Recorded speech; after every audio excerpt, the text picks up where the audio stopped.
Recording in progress. Last week, we ended up at cloud deployments, right? Let me share my screen and just do a quick recap. Where are we with the content? And from that point onwards, we'll start. Perfect. Okay, so I mean, we started from the supply and demand on the cloud side, and after that, we went through this curve, the tables, and we discussed a lot on in terms of implementation of the infrastructure, maintenance, and on top of that, how the decom will be happening. We did not touch up on much on the decom side, but we dig deeper into the planning and operationalizing part as well. So that's somewhat what we discussed, and after that, we went through like how it differs from the traditional to the modern approach and why the cloud. In its definition, we went through. Then the spot, that's sort of a solution that is being provided by a specific cloud provider called AWS. And we discussed like how the cost will be deferred. And in addition to that, how this traffic will be flowed and how the traffic management will be in the what you call spotty instances. So we discussed a bit about that, and furthermore, like I showed you why this is more relevant to the non-production environments rather we were going on to the production environments. And in addition to that, we discussed a bit about how the plans, like the savings plans that are available in the cloud, and how much of a saving that we can achieve. Then we went through uh, a scenario where like you all did the answering part, and after that we went through a few information related to this what you call the application requirements for a newly established company which is having doing the online video streaming. And the goal was to deliver a seamless and an enjoyable streaming live experience. So where you cannot accommodate a delay or what you call latency, and you have to run it with a minimum or no latency. So we discussed a bit about this, how it can be implemented. Here I dig a bit deeper into the AWS side. I put some heavy weight into that. Rather, we are worrying about AWS, Azure, or GCP. And the answers we discussed, how we are going to do that, and what are the possible solutions that are available. These are not just the solution. These are not just the only solution that is available, but there are a few more that you can use. But still, these are a few of the major uh, solutions that are available. And the next one, the characteristics of the cloud, like resource pooling, on-demand self-service. So when it comes to resource pooling, I think we discussed a bit about that in our discussion related to the spot instances, how the resource pool will be allocated, and how the resource decom inside the spot instances, how it will be happening. So we discussed about that, those things as well. And when it comes to this on-demand services, self-services, pay-as-you-go model, always encourage pay-as-you-go model, always encourage to build up uh, a solution. I mean, like I would say, like whenever your traffic goes up, it will eventually get the resources to be provisioned, and entire flow can be automated as well. But the concern would be how much of an effort you are putting into the infrastructure setup at the software development lifecycle. Because This is where the major DevOps part coming in. The DevOps role initially established there, where uh, otherwise, if the DevOps were not there, the people were, I mean, like working on setting up a lot of infrastructure related to the what you call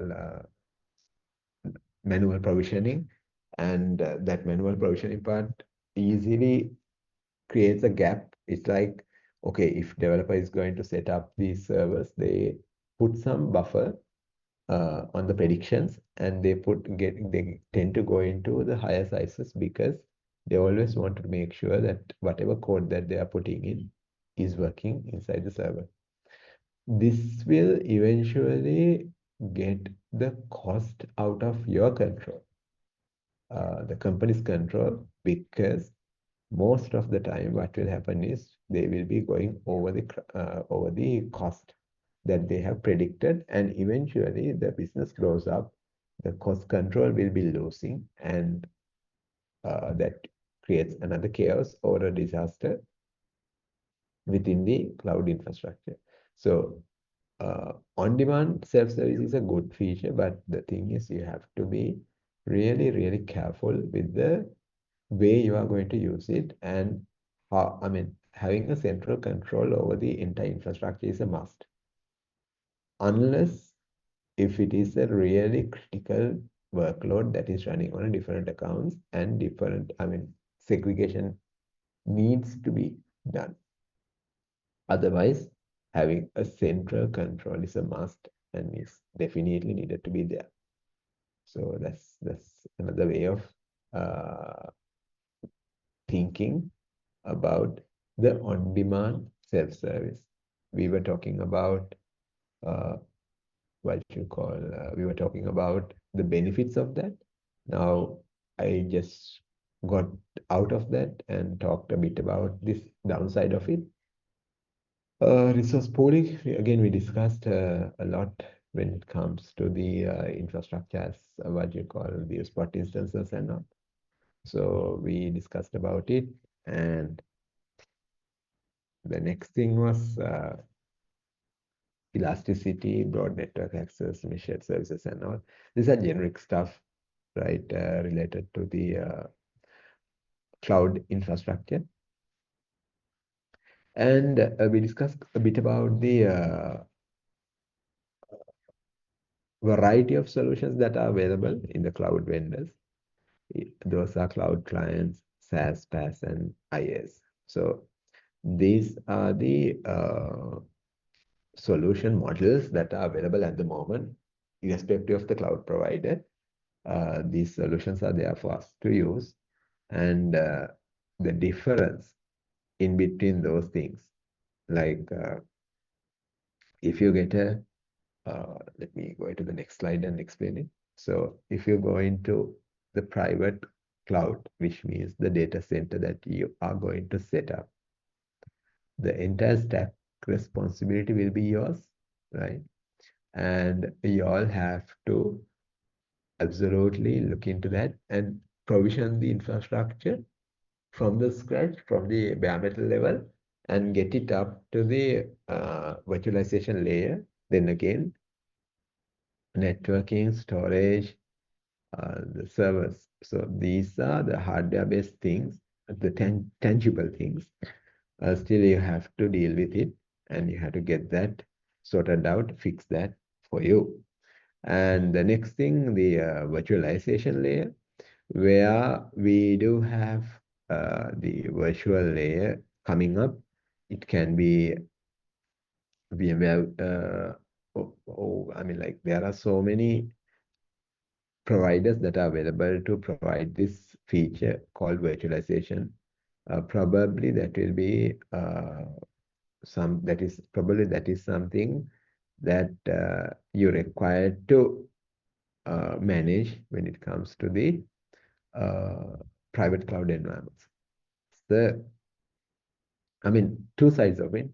If your business is not, I mean, business are yet tend to be grown, but you have certain regulatory requirements, and if you feel like keeping the infrastructure also within the control, the best way is to go to private cloud.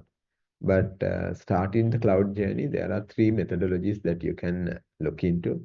The number one thing, infrastructure as service.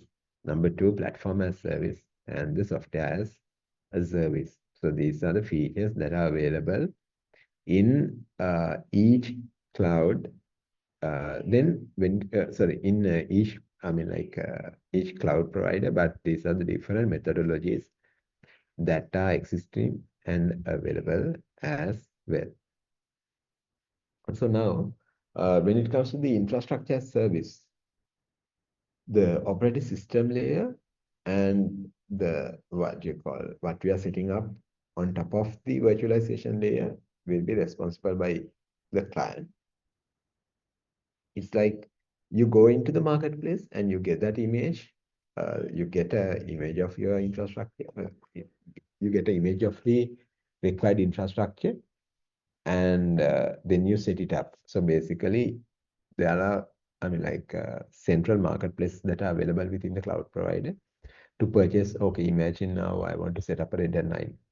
So I do have the specific image available, and you take that image, then you deploy the virtual machine. So that's how usually it will be happening.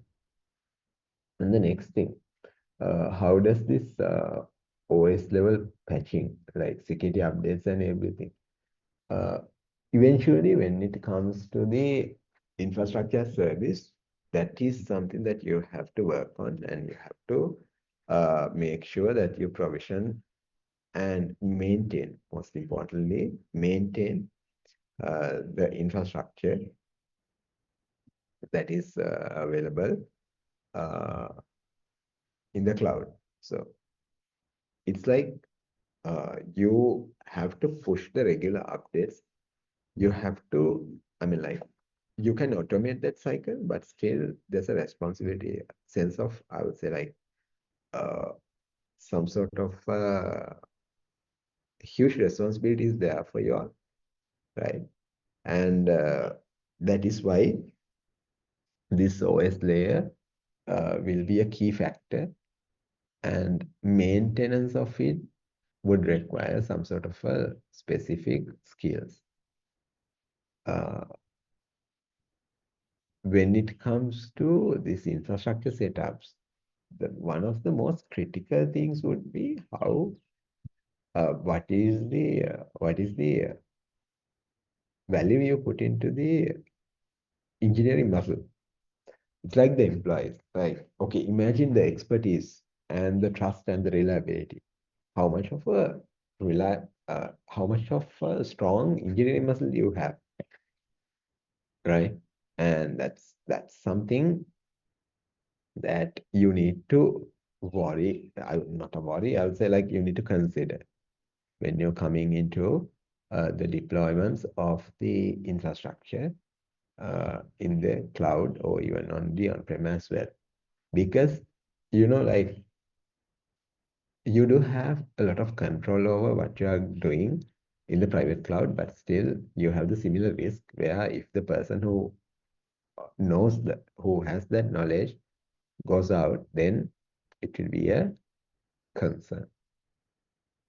So, but when you transfer that risk into a third party, you just get a service level agreement from them when we are going to attempt to our cases, when we are going to resolve our cases, like that. So based on that, there are some credit mechanisms that we can implement and agree on, like that. A few of the layers that are available in the cloud providers based on the requirement what you want to work on. Infrastructure services, just a one solution, simple one. And when it comes to the platform as service, okay, now they will be providing you the OS, plus they do manage that. It's like when you go ahead and deploy something on the cluster level, like imagine the relational databases are there, right? So when it comes to this, what you call, this is a relational databases. So when it comes to certain scenarios like container clusters, Kubernetes clusters, right? They do provide us the OS virtualization layer, but they do manage that. So they are giving us, okay, you will be having EKS 2.4, something like that. That sort of a version that you do have, which imagine like when it comes to the AWS cloud, okay, EKS 23 is there, EKS 24 is there, okay. Like that, they will provide you the entire OS which is being managed by them. Then what you need to do is on top of that, you put your data, you put your application and get it deployed and maintain that one instead of worrying on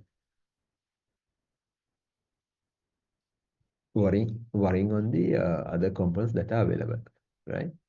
And when in software service like the Gmail, OneDrive, or something like that we are using, where you just give the provider is responsible for the entire stack till the application levels, and you just need to go ahead and consume that.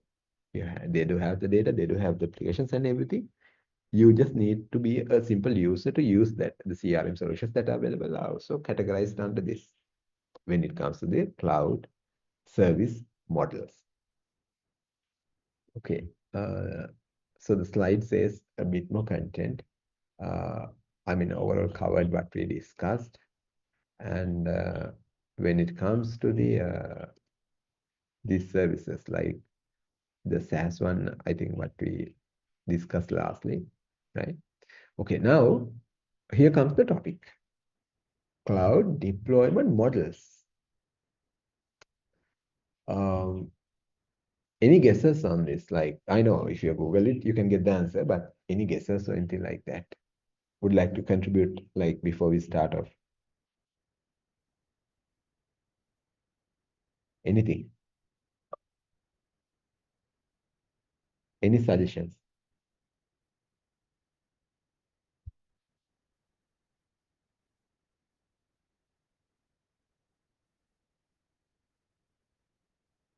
Any idea or anything like that? I mean, like, how we to manage this infrastructure, how it will be differ from each to another.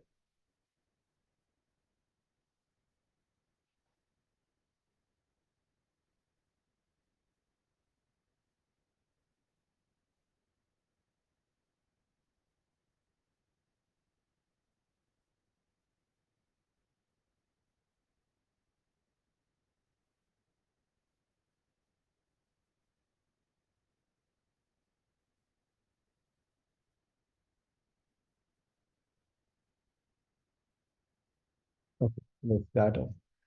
When it comes to the public cloud, right? The cloud that you all are using, uh, we all are talking about throughout this conversation, uh, how it is configured is that is being provisioned for open use by the general public. You just go ahead, create an account, pay for that, and you use it.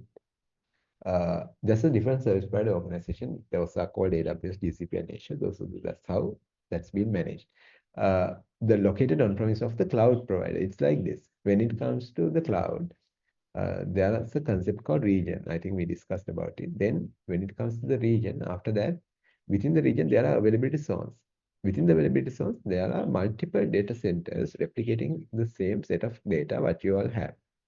Okay, imagine now one of the availability zones will be consist of multiple data centers that are available within the availability zone itself. Availability zone is just a logical segregation that they are having. Sorry, a physical segregation, but still on top of that, there are multiple data centers that are available to replicate the data. And in case of a disaster on the certain region, it will automatically route the traffic to one place from one to another. That is how it will happen. And when it comes to the characteristics, right? They do have the cost effectiveness for sure, because when the underneath hardware layer is having a small, I mean, like the optimization of the underneath hardware layer will eventually give a cost optimized opportunity for the cloud vendors. So that will eventually helps you to have a cost-effective infrastructure within the cloud. Uh, On-demand, virtually unlimited scalability. It's like this. Even though you said it's virtually, but there's always a limit. When it comes to the hardware infrastructure, there's always a limit, right? So this limit applies here as well.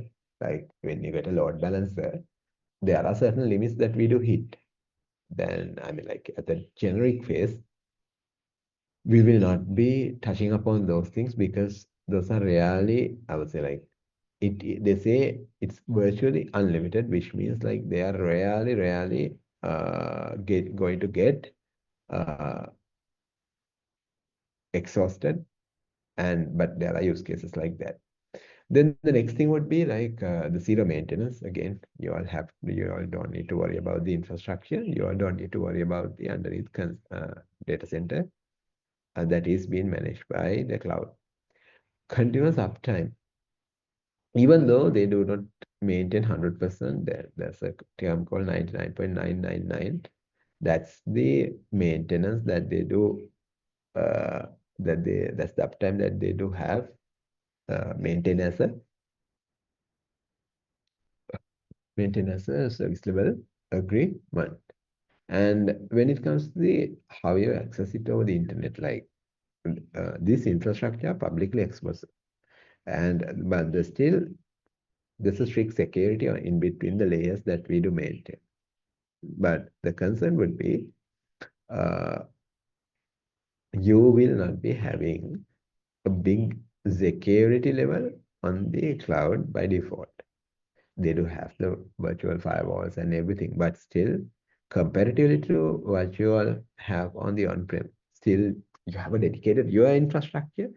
You know from physically, from virtually who's accessing this, and but here the concern would be a generic. It's like a common area.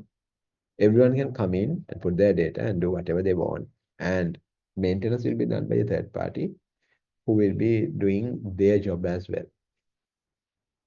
Because this is accessible over the internet, that it again created another problem that is been that is still being addressed in certain use cases. Like if you uh, I I'm trying to figure out an incident which he had. Yeah, it's like this. So this is a concern. Imagine a situation where you do set up an entire infrastructure, right? So you get everything set up uh, as the textbook, right? I'll show you how this can be a problem.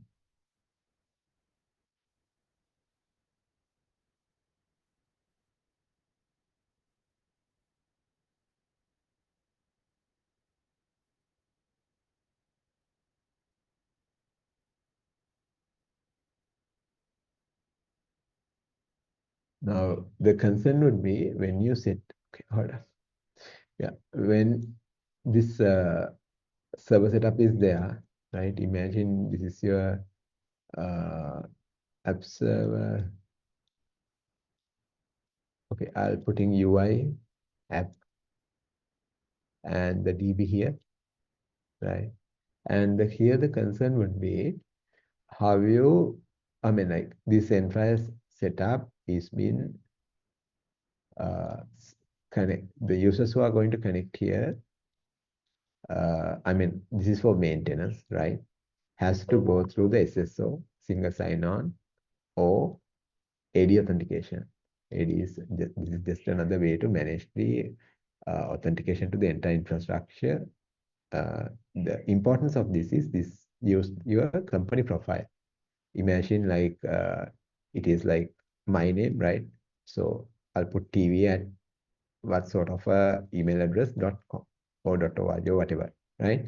And through this entire thingy is authenticated through this AD credentials and everything. Now, from the setup, from the database setup, right? I'll be having separate subnets for these. I'll be having logical groups and everything is there. But here I will be setting up another user, right? But when provisioning this, I have not enabled this SSO login. Pre-authentication is there, right? I have not set it up. Now, the concern would be I'll be creating another user who can directly access this database without worrying on these things because there's a backdoor which I have opened up for the outside. And what will happen is eventually I can take the data out of this. It might not be the best way to get it from here, but eventually through this user interface, what I can do is I can compromise this app layer where an API is there and I can pull this information as well. But when provisioning the setup, I use this methodology, and here like there's another way of accessing this. Basically, I will be just proxying. I can set up a proxy here, right? And which will be tunneling through this app server to the database layer because I do have the user credentials with me, a separate one. And I mean, without having that, you cannot even think of accessing it, but still the best way to get that sorted out is here you go here, you create a proxy, you get this into app layer. From the app to database, there's a connectivity always. And from there, you just put up your user credentials that you have used to create the backdoor.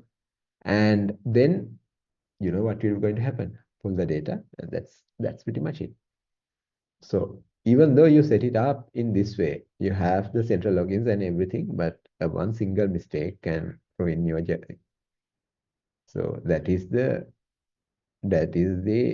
what you call the security disadvantage that you have when it comes to a public cloud like this. How we are going to handle it in a private cloud solution? Can you all think about it? I'll give you about 10 minutes maximum. Think about it, how we are going to handle it in a private cloud environment, like the data center environment. I'll give you about 10 minutes maximum.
Just forget about the on-prem. Like imagine like in a even on a cloud environment, right? How we can, I mean, like I'll make your lives easier. Even on a cloud environment, think how you can secure it easily. So I gave you the problem. I'm not too quite sure. I discussed this earlier during my previous sessions, but I just wanted to think out of the box and tell me like how you are going to secure your infrastructure in this sort of attack. I'll give you about 8 to 10 minutes maximum, and trying to figure out a methodology that might going to work.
Okay, any idea? Like, let me know your suggestions first, then I'll discuss the solution.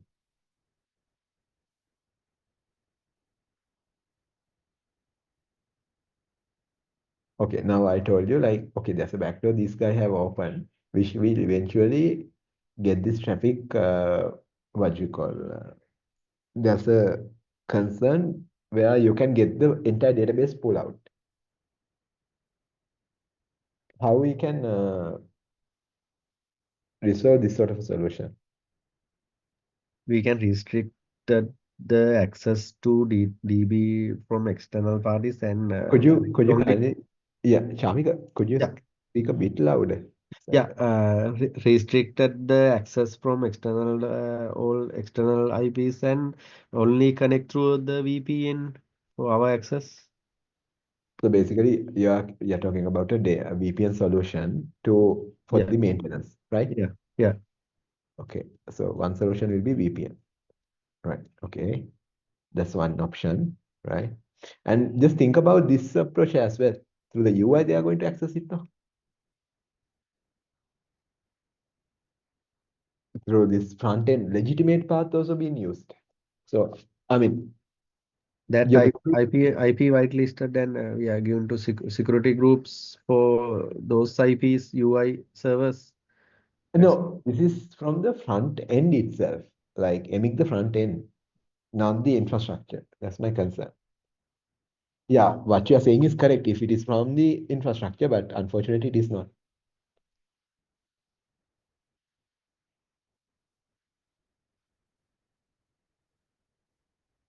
VPN is a good solution. Yes, you can implement that.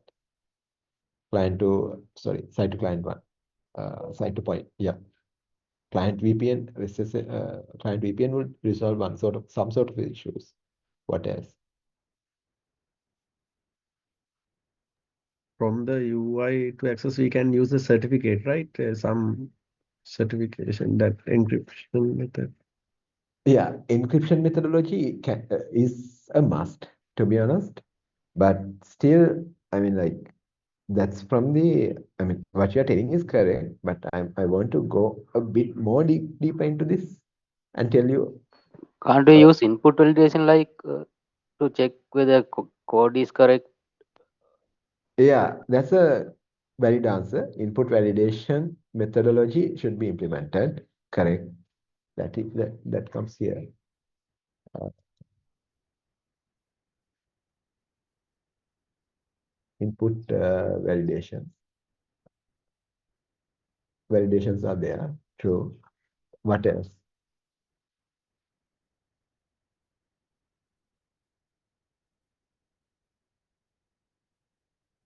What else we can use to not the sort out, to resolve this sort of an uh, attacking attempt?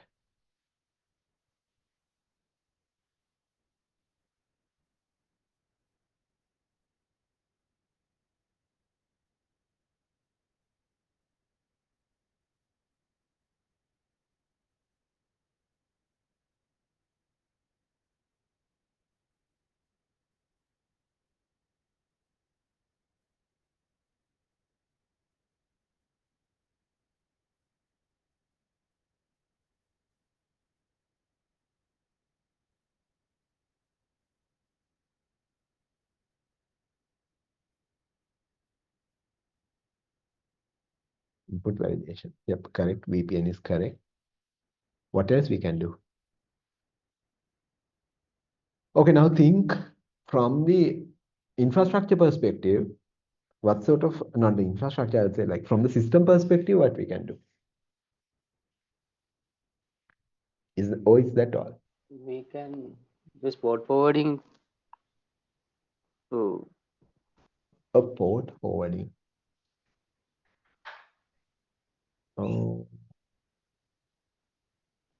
by implementing a port forwarding, what you separate zones for application server and DB server. We can separate? zones for application server and DB server, like Uh, demilitarized zone for application server. yeah, we can keep them in a different zone, but still I mean, I would specific it like this way. So you can have separate subnet virtualization layer. Okay, this entire thingy is a separate subnet. This guy is a separate subnet. Yeah, that is all. That can be implemented, but still he's trying to access it through the application layer, right? How you are going to figure them out, and what can be the solution looks like. We can implement If some security features like OSAP. Yeah. Yeah, that's the answer I was waiting for. So basically, you can set up an additional layer here, right? A web would do, a web application firewall would do with OWASP rule set. OWASP also, OWASP one is there, and in addition to that, I would prefer like this. You can put some what you call reactor monitoring as well. Uh, uh,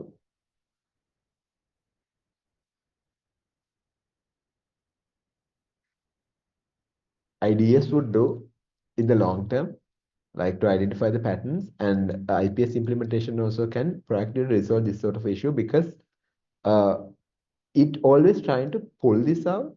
I mean, like they do understand the pattern, user patterns, how the regular users will be coming in with this new machine learning capabilities coming in with these IPS and IDS solutions. It's really easy for them to figure it out, this sort of unusual traffic, and they will eventually block it. And if the IDS, they do detect it and informing, but when it comes to the IPS solutions, that you can specifically block them. And as mentioned, WAF is a really, really good solution that you can resolve this sort of a configuration issue. But VPN and input validations are proactive methodologies that you can avoid such attacks. And in addition to that, the regular audits are must to figure out the users and their requirements to be here within the infrastructure, right? So these are the solutions that you can provide to get out of this sort of a chaos, like this sort of a scenario where you you know you are getting an attack from a person who leaves the organization. I mean, have seen this sort of a scenarios in most of the cases, but yeah, the way methodology to resolve them is this.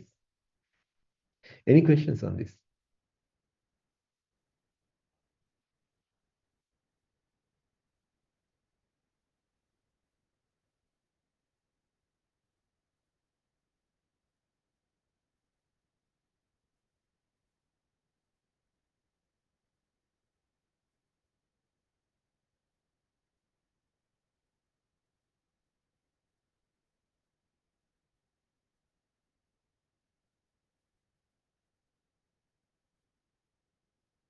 Any questions?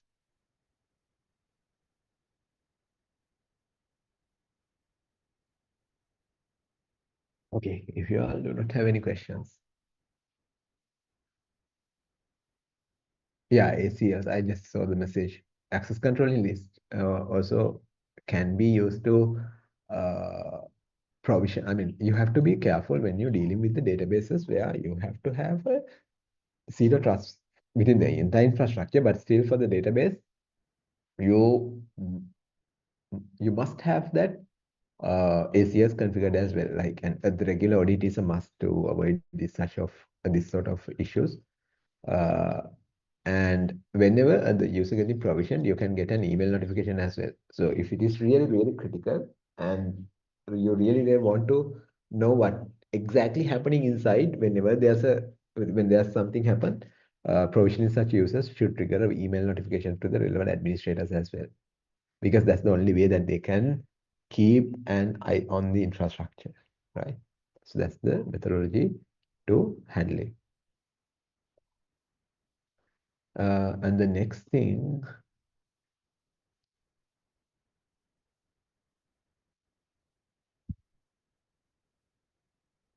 I'll go back to my slide. All right.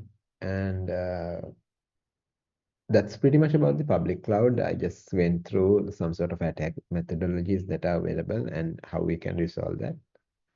A private cloud where like exclusively for the single organization, right? Like imagine if you are a telco company which runs the IoT business as well, and marketing and several other HR and departments are there. And you want to run a finance company as well. So entire thingy can be considered as a one single organization, and you can facilitate such requirements through these sort of infrastructure setup. Hybrid cloud. Okay, now this is something I'll say a more sustainable methodology when it comes to the cloud and the on-prem. Even though you have to maintain on-prem infrastructure, still in a methodology where you can, I would say, like you can more rely on. It's like a combination of public and private. You can get some community cloud support as well, but still the methodology, the blend of this public and private cloud is always useful, right? Now, uh, I want you to work on this one. Can you go back to this scenario, right? If I'm going to go ahead with a hybrid cloud solution, not a full cloud solution, like 100% cloud solution, it's going to be a hybrid methodology, right? Can you tell me like what sort of services you are going to keep within the cloud and what sort of things you can take it down to the on-prem and maintain that? I'll give you about 20 minutes maximum. And just if you got the scenario correctly, it won't take much time for you to figure out the methodology. Yeah, go ahead. And if you do not have any questions, go ahead and continue the start the activity.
think about I mean, like, I'll give you one more thing to look into with this one, right? Let me tell you this one. Yeah. Now, uh, imagine you want to figure out the best cloud provider for your organization by considering all these concerns, right? Just think how we are going to think about that one as well. Take about additional 10-15 minutes, I don't mind, but just think about this one as well.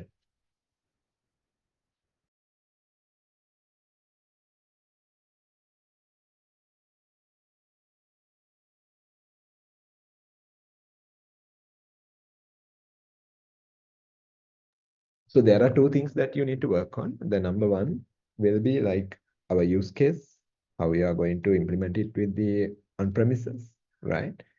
The second thing would be how to figure out the best cloud provider for your organization.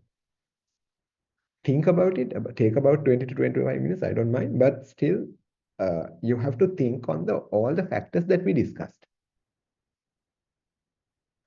Just go ahead with it. If you have any questions, post it on the chat.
All right. So let's start from the application level. What sort of things that we can take to the on-prem and what we really need to keep on-prem. So those are the questions that we do have, right? So I got some answers like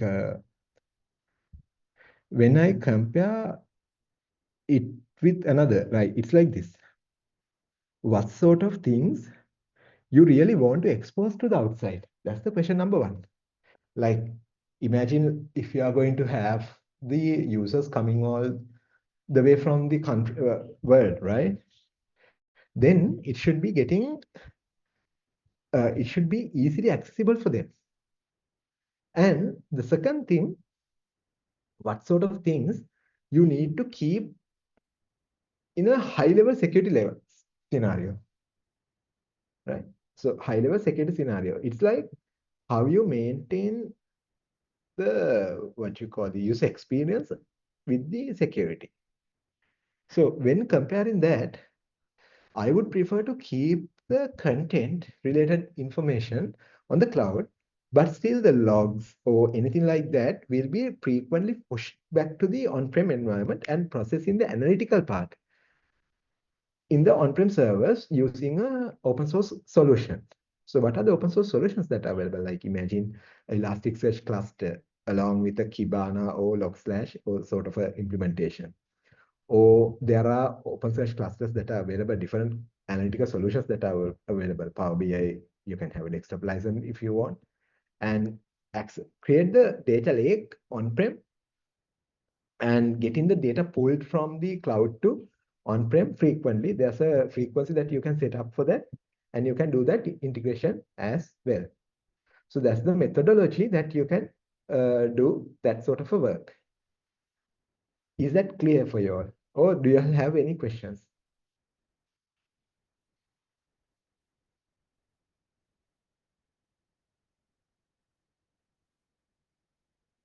Keeping the database on-prem is not recommended. The reason why I'm telling that database should be something, I would say like it has a lot of flexibility. It needed to have a lot of flexibility. And that is where I believe we need to have more what you call flexibility. And in addition to that, you need to have a lot of what you call it named as a lot of flexibility, number one. The next thing would be uh, the user management of it and the control of it. And in addition to that, the scalability level. How much of, how frequently you need to scale it up, because it is, I mean, even though that those components are loosely coupled, but still has to function in a way that everything synced up all together to provide the user experience, the best user experience. So I would prefer to keep that component in the cloud as a whole, and then get the other things out of that as the requirement, right? Is it clear for you all, or do you all have any other questions?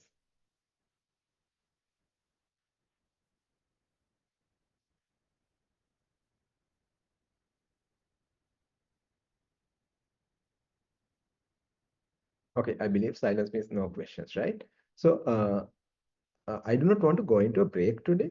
I would prefer to go ahead and finish off because I have some sort of a content to be covered and keep the break to the end so we can finish the class earlier if you're all okay with that approach.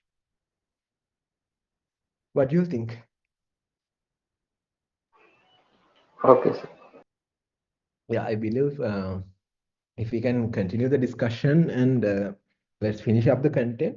So then I'll take the break towards the end. So the class, literally the class will be finished early. So then we all can wind up the sessions. Okay, so the next question was related to this actually. I'm yet to discuss the community model, right? But I asked the question, this one, right? How to find out the best cloud service provider for your organization.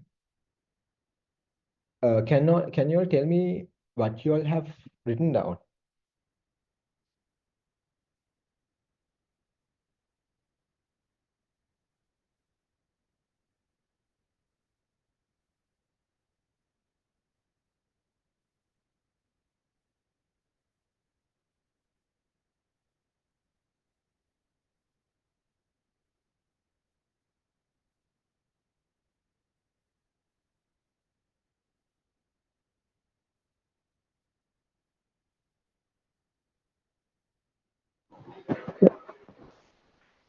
Yep. Uh, Before we choose the best cloud service provider, we have to understand what is our requirements. Okay, how do you categorize your requirement? Based on the applications and uh, performance requirements, scalability requirements, budget requirements, Okay. and security and compliance requirements. Security with compliance. Okay. Yeah. So initially we have to uh, identify our requirements. Requirements as in? I mean infrastructure requirements. Okay. Infrastructure requirements, right? Uh, when we have to research about the major cloud providers, Okay. who are the available providers, Okay. then we can compare the key factors such as services and features that they deliver, and uh, something like we can compare with performance and their security and compliance with available cloud service providers, Okay. and also cost and pricing models we can compare. What's the pricing And mode?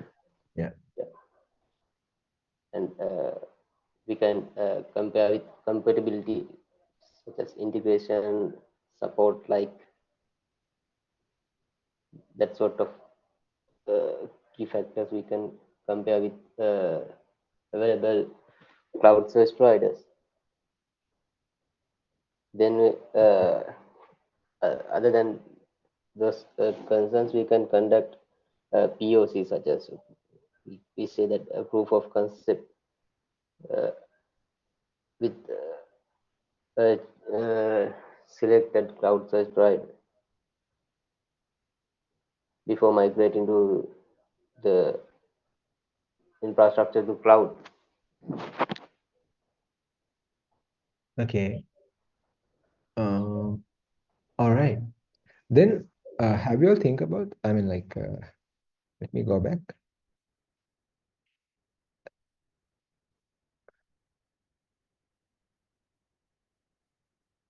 Have you think about these things? Cloud computing challenges. When you, I mean, like, yeah, this is something a bit different from what we thought of, right? We are talking about the cloud service provider, which cloud service provider would be the best.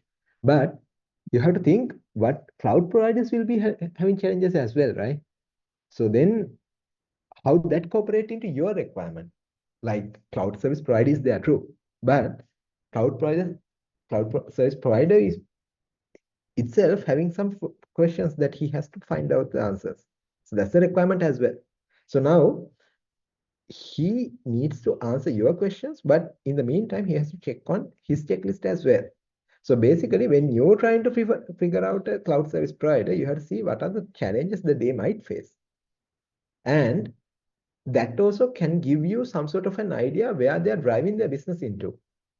So imagine like in previous days, the Microsoft CEO has communicated that probably the SaaS will be getting ripped SaaS. If I'm not so wrong, if I'm not mistaken, like SaaS solutions can be replaced on by AI-based solutions, like by AI, basically. So that's the takeaway from that discussion. So I think it can be SaaS or PaaS. I could not remember exactly, but if that is the case, they will be driving not towards that end, they will be driving their products into a separate segment. But then the concern would be how they are going to figure out whether you're going to use it Asia or you're going to drive the AWS. You're going to drive your product with the AWS. So in that scenario, you have to think how you are going to maintain the infrastructure. Yes, true, but you have to keep an eye on where they are driving. Because imagine in a certain set of scenarios, if they do not think, if they think that there's no business case for us to go ahead and give some solutions based on SaaS things because it's again going to be a dying business, right? Then you have to, it will directly impact the customers as well. They will support the existing products, but enhancement will be limited for the existing products. So that's the concern that they might be having. That's the concern. I believe we might need to look and find out the answers as well. So these features are not 100%, but somewhat similar, somewhat comparable, somewhat similar to the efforts that you are putting in when it comes to the cloud computing challenge, when it comes to find out the best fit cloud service provider for the organization. And the things to consider, like the technology stack that they are using is a must, right? How they are going to use that technology stack. And most importantly, the data governance part, data compliance, like for the banks, you cannot keep your data outside the country, right? So that's a must. Then how you are going to cater such requirement is the key. You have to think about the implementation side. You have to think about the business progress and eventually the scalability. Uh, when it comes to a cloud service provider, imagine you want to get NIST certified now. If you are going to set it up on the on-prem, you need to hire a separate for team to do that second implementation for you. And there are some more, there are a few more implementation issues that you are trying to figure out and resolve, right? But when it comes to these sort of things like the teams like this, they do have the separate expertise and that's their business model. Even though you are running a different business on a product related to something else, their business line is directly related to the cloud and the infrastructure management. So they do have the expertise, they do have the separate, well-trained team behind them to secure this infrastructure and data governance part as well. So they, from the scratch, most of these cloud vendors are certified to these standards already, which means eventually if you are going to purchase their hardware, you will be entitled as well for the certification. So basically you can easily get that certified, but still on top of that, data management is something that you need to work on, but still the harder part is completed by them. That's the beauty of it, and that's definitely worth it when it comes to the final money that you are going to pay for that. Service dependencies, partnerships, right? Then the reliability, the performance-wise, how it is going to work and not, right? Uh, Service dependencies and partnerships are like this. I have the personal experience, like when I was working on some GCP related stuff, probably related to Kubernetes, where I had a lot of issues related to these infrastructure setups because the security, because the service, what you call the, how you can tell it, the support related concerns, where there were no, there's huge concern on the reliability of the support services that cloud services are provided, service providers are providing. So had to depend heavily on those sort of services, and that eventually leads our migration, what do you call, deprioritize for some time. So that is something that I had to work with the team. So that is something that I had to, what you call, wait for some time to get some sort of things sorted out. Because of that support related concern we had to migrate from one provider to another. So that sort of an issue we faced technically in the ground level when we are working, right? So reliability and performance, again, like most of the cloud providers, if they have a downtime or something like that, they do have their own what you call reliability, I mean like credit giveaway mechanism if the downtimes are there, like if that is due to unavoidable circumstances, then they do provide some sort of reliability credit line or something like that for the cloud users. Probably that's what the business line, how it happened so far. That is something that's going to continue, right? And commercials and SLAs and contracts. So if you are a large enterprise, separate dedicated account manager will be assigned to you all which will eventually help you all to deploy the cloud. I mean, they are looking into more into the sustainability side, not just the cost or not just the bill value. They are trying to sustain your business within their cloud vendor. So that's the methodology that they are using. And again, the migration support, vendor lock-in and exit planning. So vendor lock-in is something that I would say majority of the guys are having when it comes to the cloud infrastructure deployment, probably for the serverless deployments, because when it comes to serverless, there are so many different features that each cloud provider provides. So vendor locking is something that people need to worry about. Then we have the migration support and exit planning as well needed to be there. Uh, when you go into the cloud, make sure to create an exit plan for sure. If in case of this is something that you put less effort at the beginning, but most important, one of the most important things that you need to worry about. That's something that you absolutely need to think about.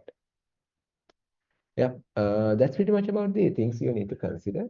And going back to the slide, community cloud is something that hybrid cloud, I think we discussed, right? Components are in both on-prem and cloud, but you have to keep an eye on the configuration levels in order to make sure that it is a reliable solution and connectivity is reliable as well. Cloud service providers. So basically,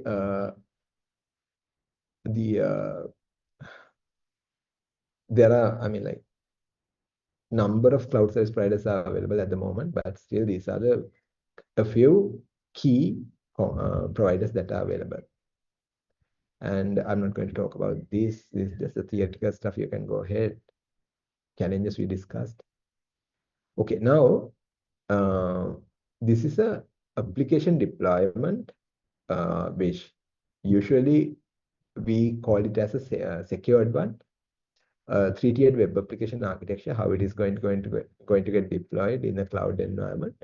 On the top, you do have the application load balancer, right? And there's a web application firewall layer which you can have. And you can see there are three logical layers, public, private, and private DB subnet as well. Secure, you can call it a secure subnet. You can see like Bastion Hosta is something a jump server where you're going to do your admin task through this. NetGate is for the traffic that is going out from the cluster level and the database level if required. This has been used to download the patches, most of the security patches or anything like that. If you want to take it out from the, if you do not have a central artifactory and you have to go into the internet and get that out, then that's the methodology to get that sorted out, and the database subnet as well. The next thing, there's another question that we'll come to that later, and a bit of high level like comparison of the services. I took this from the Google. I'm just let it be there in case if you are going to compare certain services. I'm not going to ask you like how to compare S3 with the blob storage or something like that. No, I'm not going to ask that on the question paper. This is just for your information, like each provider is having unique solution, but comparatively there are some similarities as well. So I just wanted to highlight that here. That is why I put this content here. All right, we are coming into the last part of our lecture, cloud security side. I believe like even though we are coming to this slide officially now, we have covered a lot of content which we need to discuss here. So it's just a walkthrough for me through, it's just a walk through the slides for me. So let me start off. When it comes to the cloud security side, we need to talk about a few things. The very first thing, it has, I mean, I have categorized it in a way like this. Uh, there are different definitions that are available, which are provided by different service providers. But from my experience, so I just collected this information, and that is something that we need to think about, we need to think about when it comes to the cloud security should be a must. How we are going to control them is a must. Uh, these categories are defined from my end. Identity and access management is something that, if you could remember the database scenario, like he has provisioned the different users, and eventually which will open up a backdoor for the organization, for the infrastructure, eventually leads to a security concern. Data security is like the encryption, hashing, salting, and everything will be comes under here. And then the governance part will be required to have a set of policies that are going to get implemented. So governance will be consist of security policies and rules and regulations that are coming in with along with the legal compliance. The data retention and business continuity, and data retention, when it comes to the data retention, you need to talk about the disaster recovery as well. And business continuity planning, even though in that case you can have hot, cold, or warm sites backing up your existing infrastructure in case of a disaster, which you can use, right? And the next thing would be VPC service controls, like how those service controls are going to work. When it comes to the VPC service control, right? The security groups, the access controlling lists, encryption, decryption, the routing table configurations, IAM policies, and VPC endpoints. So I'll start from the top. Security groups, as I mentioned earlier, are the logical segregation of the resources, logical firewall that is being used. Access control is like to figure out which traffic will be going out, which traffic will be coming in. And the encryption and decryption, you know it much better than me. Routing table, which define which route the traffic will be routed, and it will tell you. So these everything are configured within the virtual private cloud. These are basic configurations which you will be setting up here, right? VPC level. This is the VPC controlling level that everything will be setting up here. And uh, then after that, you do have the IAM policies, right? You do have the IAM policies, and in addition to that, uh, VPC endpoints.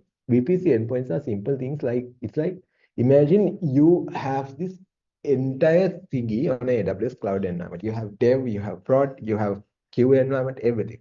You want to connect to these virtual private clouds that you're having. Different virtual private clouds are there, right? VPCs are there. So VPC endpoint is used to communicate in between each other. And imagine from AWS itself, you have your S3 and you have a VPC, a server hosted in a VPC and a S3 bucket. So both are hosted in AWS eventually, right? So you don't have to, there are two traffic paths that you can use. One is to go to internet and come back to the S3. No, you don't have to use that because both the services are within the same cloud service provider. Then what you can do is simply provision that service and get that what you call provision that resource, and then connect it from the AWS internal network itself through a VPC endpoint. That's the methodology that is going to use. Compliance requirements. Okay, when it comes to the compliance requirements, right? We do have a few. Like I just noted down a few compliance requirements that are being implemented, such in healthcare, finance, and you can have that on the government layers as well. So when it comes to HIPAA, health organizations in the US are required to be adhere to these policies, the act which they have defined to protect the customer data, actually the patient's data. And in addition to that, you can have you seen that, not the virtual MFS, the hardware two-factor devices that are being provided by the banks to most of the users. So those are required when you're trying to access the relevant banking facilities that are provided by the banks. So this is just a compliance requirement that they need to keep. And PCI DSS is a well-known solution for the payment gateways, the payment ecosystem. Still, these cloud providers from the infrastructure itself are already capable of handling this sort of requirements and this sort of compliant requirements within the global, right? I just dedicated one more slide for EU GDPR because this was a hot topic back in early 2020s. I mean, numbers might be wrong, but still, this was a hot discussion point throughout the world where GDPR compliant uh, people have to compliance with this. It took some time, it took some effort from the application level to get it aligned to the GDPR, but eventually it will tell you what sort of resources you are going to use, what sort of where you are going to store, where you are going to process the data. And then afterwards, like the security measures uh, which are required to prevent the data loss and the alterations or any unauthorized accessing as well. And it will limit it. I mean, enforcement of this GDPR eventually helped in a different way because that helped you to get the well-known security factors implemented but strictly followed. You can tell that I am collecting only the necessary information at the beginning of the application deployment, right? But when you go forward, you can collect a certain set of information without going beyond that as well. But GDPR limited that. That's the important thing. GDPR always comes as the top of the umbrella, and it will help you to make sure the consumer is safe in the environment, right? So that's something that helped a lot in terms of the infrastructure management. Cloud security challenges. Okay, now what sort of challenges we do have when it comes to the cloud environment? You can have the increased attack surface. How it happened? Any idea on that? Any idea on how the attack surface will be increased in a cloud environment?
Increase accessibility Yeah, when increase on cloud. accessibility is a good point.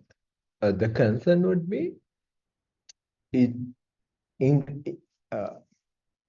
anyone can use cloud, right? If you just go ahead and provision a account, you can use the cloud environment, right? That will eventually enablement is being used in a I mean, in a different way. They enable the services, true, but that is being enabled uh, it for everyone, including these intruders as well. So that's where this attack surface, increasement of this increased attack surface is what you call eventually will lead to a lot of security issues within the cloud environment. So even though you move into the cloud, the best is to keep the security protocols as at least by this setup, at least by this one. This is a recommended setup for the resources that are being deployed in the cloud environments. But on top of this also, you can put up some security measures, security controls. And dynamic workloads, like you might be sharing the same virtual pool who is mining some bitcoins and who might be running a dark web application which is providing some information through the dark web, and you might be having your banking data as well, right? So that might be happen. So that is where the concern comes in, like dynamic workloads, right? Are there, I mean, it's like lacking the visibility and tracking also there, right? And dynamic workloads that are running in your competitors might be running same set of data, right? So those sort of things are there. I just got the example for combination of dynamic workloads and in addition to that, lack of visibility and tracking. DevOps automations, like whatever automations you are running in, you have to comply with the security requirements. That's a challenge, but still a good way, in a good way, right? Granular privileges and key management, again, where I think we discussed about the user management part earlier on this lecture series, but still keeping the zero trust system must. It's a must. I repeat, keeping the zero trust system must, because if as soon as you lose that, you will lose the grip for sure. That is the concern that they do have. Then the complex environments, again, that complexity will add you more concerns to be looked into and more issues, and the cloud compliance and governance, because certain entities will be introducing a lot of new things that are going on that will be going along when you're going ahead with the deployment of these cloud vendors, when you're going to try to deploy the resources in these cloud vendors. Build a security monitoring strategy in the cloud. Okay, now I have been mentioning what are the concerns, what are the what you call security challenges, and I have been telling a bit about auditing, regular audits, and everything. So security monitoring strategy should be available within the cloud vendor, irrespective of the cloud vendor. You should have implemented that. Uh, when the data flows through this information, these resources, the data flow can be captured, and you might have to enable the data flow logs. That's a requirement. That's number one. Data flow logs have to be enabled. And the next thing would be intrusion detection side, like prevention. Those sort of things can be done on the network layer and the host layer as well. So you can implement that in order to make sure the relevant intrusions are getting detected and prevented according to that. And the event management and the analysis. So I think I talked about the analytical part of the cloud vendors, like in the cloud AWS, you can use the CloudWatch to analyze the logs, CloudTrails, and the VPC flow logs, right? And then this what you call automatic data collection and automated data collection, analysis, and the detection. And then again, lastly, the remediation tasks are required to be looked into and required to be worked on. Those are the strategical decisions that you need to get in within the cloud for the monitoring. Right? When it comes to the cloud security solutions, data at rest encryption is nowadays, I mean, like, so it's the history, I would say. Now we have to get out of that. Like, that's been bread and butter. When you go into the cloud, make sure to encrypt everything, even at the rest, and also within the transit as well. Internal firewalls, you can set up additional firewall layers if you want, on top of the virtual firewalls that are available in the cloud vendor. And that will definitely add the additional layer of protection, but not just the protection, it will add a additional headache as well. It might add, right? Then the IDS and even login, you might be using a Snort or something like that. Or still, you can use a tool that is available on the cloud vendor to do that. Next in firewalls, again, with the AI capability coming in to these firewalls that can do wonders for you. So try to make sure that you are using the latest solution and you're up to date as well when it comes to cloud security solutions. This is something I do not expect you to go into the deep level and understand everything, but still, I want you all to have some sort of an idea how a proper uh, enterprise level implementation will be happening in a cloud vendor. If you are an enterprise organization which you want to adhere to the cloud vendors, then this is the methodology to use that. You do have the AWS cloud, and there are a set of core accounts that are available. This was implemented on AWS, implemented by AWS, so I'm using the same thing here, which I got it from the AWS documentation. You do have the AWS cloud in place, right? And there are some set of core accounts, right? You can see the master account who is owning all the billing and the other requirements, like he's the guy who is provisioning the all other accounts, right? And the core accounts, like for the auditing and the login accounts are there.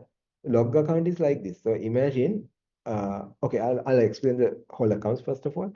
And shared service account where it is been used by the uh, center of admins, set of admins, and they are trying to implement this AWS networking account networking part. A separate account is therefore manage that, which means imagine now you have marketing and HR departments in the organization and have different accounts. Okay, they do have marketing is having dev account, test account, product account. HR is having dev account, test account, product account, right? All the traffic will be transferred still through the networking account. So one single point, you have all the traffic transferred, and whatever you want to see, you can put up a network monitoring tool over there and get that monitor. So, and if you're having an on-prem setup, the hybrid solution connectivity can be set up through that one as well. That's the best mechanism to rather these guys are coming uh, in different way and communicating on-prem. No, that's not the best way to do that. You have to use the transit gateway, and there's a direct connect is another solution that is going to call the on-prem services. And imagine if dev in the marketing product account, there's someone who deleted the resource. Now you can't find out who has done that. So that's why we need to have a central log account where whenever whatever happens on these accounts will be pushed that log to the log account, because the guy who has done that on the product account, marketing product account, has deleted the logs as well. So still you can capture them if you have the log account centrally, which will mean all the logs of the activities will be pushed into that account, and eventually he's the guy who is looking into all the logs that are coming in, and you can set up some security mechanisms on top of that one as well. So that's the methodology to handle that, right? The next thing, threat detection methodologies in the cloud environments, like you can use based on the log types. That means like you have a static set of rules that are available, and those are compliance based on the compliance requirements. And the next thing would be using a SIM solution. First one is not a 100% accurate solution, because these days people can bypass those log types without much concerns. Using a SIM, uh, if SIM purchasing a SIM, if you get IBM, they do have QRadar, a solution called QRadar as a SIM solution again. But the concern would be you purchasing that sort of a solution, security incident and event management, right? I could not remember. The sort of solution, if you are going to try to purchase that from your own, the cost will be the highest figure. Cost will be the highest factor that you need to look into, and you might be worrying about the cost and the usage of that. In that case, usage of the event logs will be really useful. Like if you could remember the VPC flow logs that we were talking about, where you can capture the events, right? And again, managed service, you can use a managed service to monitor your infrastructure and identify any abnormalities that are available, which you can resolve these issues quickly. So I would prefer to go ahead with a cloud independent managed services to get that captured and notify you if you identify any abnormalities as well. Yeah, that's pretty much it about it. The rest of the things like endpoint threat detection, network threat detection, I think we have been discussing it for some time. I'm not going to talk about it further.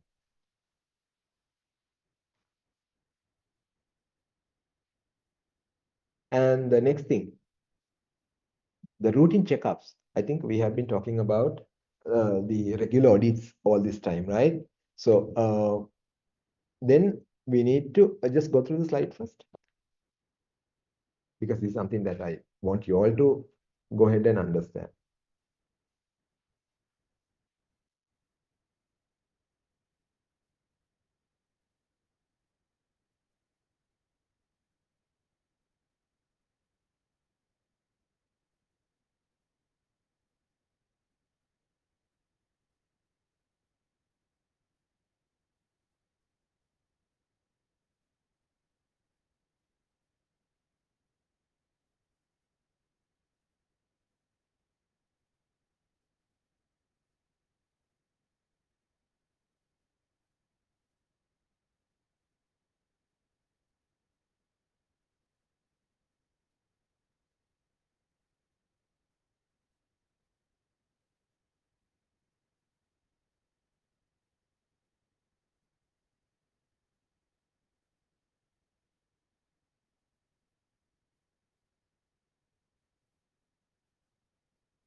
Right. When it comes to the routine checkups, um, you need to update it.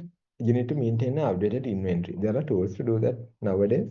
They just scan the environment and update that user list. And if you want to put certain caps, they will notify you when we reach those caps as well. So that's a simple thingy that you can implement. That's the number one. Definitely the minimal least privileges is a must. You definitely need to look into that and talk about it, because setting that up from the scratch is really vital to successful cloud journey, right? Then the next thing, if the what you call the server level access keys are created, right? Even though you use the servers through the AD logins or any other SSO login, or any other central mechanism, but still this server level access keys are provisioned whenever you provision the server for the first time. So keeping them secured, number one, and usage of them and remove it if they are not using it and not required in the future. That's something that you need to look, but need to be careful as well, right? The next thing, regular checkups, right? How we are going to do the checkups, right? What are the user level privileges that are available, and count to identify any abnormalities that are having. Then the next thing, if the SIM is not available, I think we discussed about this earlier as well, like use the event logs, right? Uh, or the verify the configurations. Everything can be captured on the VPC logs, virtual private cloud-based logs that are available. So these are the essential things that are required to be there in the routine checkups, right? How we are going to build a security visible strategy in the cloud. So you can have event-driven visibility or behavior-driven visibility. Event-driven is the what you call the regular approach. Like, okay, you check the logs, you check the events, then you do the that's what you call a traditional approach, I would say, right? The behavioral one is based on learning. It learns from the things that are happening, right? That is, I would say, not the future. That's what we have present, right? So you need to look into this behavior driven visibility, and you have to make sure that you what you call your application and your infrastructure are being monitored and are being secured. So having that behavior-driven visibility is a must. And rather, we're worrying about the event-driven visibility. Event-driven visibility is nowadays cheaper to buy, cheaper to implement, but building up a behavior-driven visibility is a must, and you have to be a bit more careful as well, right? The next thing would be the cloud audits. Auditing is a periodical examination, right? And that's something that I want you all to look into, right? You need to gather the evidences, including the data, reports, and everything. Then the interviews that are done by the relevant professionals at the cloud service provider is a must, right? Then you analyze. Once you collect that information, that will be kept in a separate mechanism, kept in a separate place, and a mechanism will be implemented. And after that, you can analyze all the data and the information that are being collected. Then getting that information into work papers. Okay, you document it, everything, final report, and the recommendations are provided. Then you submit the report to the management and then conduct the audit briefing. After that, assign it back to the team to work on the recommendations and set the dates for that, right? That's pretty much about the cloud auditing part of it and how it works. I took this from ResearchGate. I took this from ResearchGate. It's a generic methodology that is being followed by most of the cloud vendors nowadays, right? Cool. Do you have any questions? I think we are at the end. Yeah, that's the last slide. So, do you all have any questions?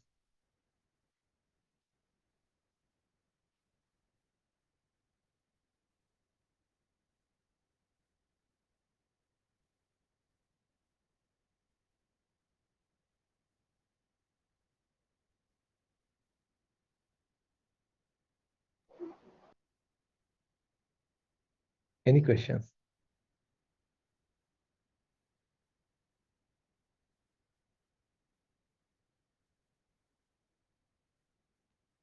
Sir, can I know the basic difference between IAM and PAM solution that Yeah, so basically, when it comes to the IAM, identity and access management is a high level, I would say, like on top of the umbrella, that's what you are going to implement through the PAM. Privilege access management, again, it's I mean, IAM will be, those are two different, even though identity and access management is the higher, I mean, the on top of the umbrella, what you will have is the IAM, right? When it comes to the PAM, it will be segregating that. I mean, IAM can be segregated in different ways: users, roles, and the service accounts that are available, right? So those are just three things that are coming into my mind suddenly. And then PAM can be implemented on these factors as well, like considering privileges. Based on the privileges that they do have, you can set them up on the relevant category which I have mentioned. Imagine if you get the users, right? Having different privileges are must for different users. So you can use that PAM to get that authenticated and implemented. Identity and access management is a high level concept. Okay, so in our organization, already have that PAM already we have that, but now we are going to implement IAM solution. So the matter is the if IAM is the basic concept, basic Yeah. thing, then now we are going to apply according to that central bank guidelines. We can't go to cloud that these days. So now we are trying to find the best solution for IAM. So we already have that PAM solution. My So concern would be like, okay, so you are trying to secure your infrastructure, right? yeah, yeah. Okay. Uh, what covers from PAM at the moment? PAM only servers, server, like if we are getting that vendors, two vendors, and other that admins, they are using PAM Okay. to, yeah, So basically, you are using PAM only for the server management, right? yes, of course. Right. Then when it comes to IAM, so what are the other resources that you do have? That means like what? Apart from the servers, what sort of things you are going to cover through IAM? IAM, the basic idea is that we have so many applications, and Okay, got it. So yeah, basically, application management will be done through the IAM principles or IAM tools. So yeah, in your case, you have specifically followed the PAM for the server management, but still the application components are separate thingy, which you are going to try to manage it through the IAM. IAM is more yes. flexible, I would say. When it comes to the PAM, it will be like bit more strict, but IAM can have more flexibility when it comes to the user management part. Mhm. Probably that might be the reason, but without knowing the entire use case, I cannot tell, don't go to the IAM, you just use the PAM. But it seems to be in your case, as the information you shared, the server management is specifically done by PAM. That's the Mm. only thing PAM is going to handle. And IAM will be overlooking the high level structure, the application components, the user management part will be done by that, and the audit policies will be applied, like the password policies for the application level can be applied Mhm. through IAM. Okay, okay. Thank you, sir. No worries. What else? Any other questions?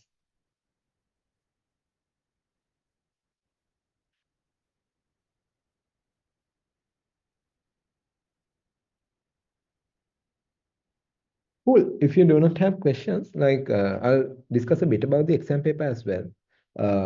So, I mean, like previous, this was special topics, right? What's the topic that what's the module name you are using?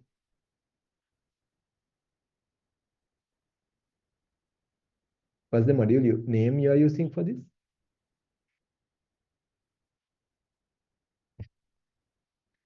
Cybersecurity. Yeah. So, I mean, like I have been given the MCQs. It will be easy MCQs for the paper, right? I'm yet to get that information for this particular academic year. So once I got that information, I'll define it, but it will be mostly it will be depend on the content that we discuss and the content available on the slide. So and in addition to that, it won't be much harder for sure. It will be regular content. If you all have gone through the slide deck and if you all have listened to the content that we discussed, we contributed to the conversations, it will not be a hard one for you. That's my 2 cents on the paper, how it's going to be from my end, the information that I have learned, teach, how I'm going to evaluate that.